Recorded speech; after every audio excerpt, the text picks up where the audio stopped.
مساء الخير، أسعد الله مساكم بالحب والأفراح دايما، والله يسعدكم جميعا. أخوكم جابر الكاسر.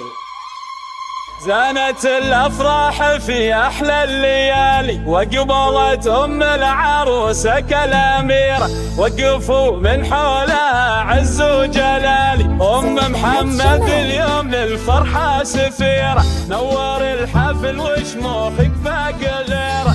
يا سمو الزين يا بنت المعالي، اقبلي والكل صفوا لك مسيرة، اقبلي والكل صفوا لك مسيرة. زانت الأفراح في أحلى الليالي،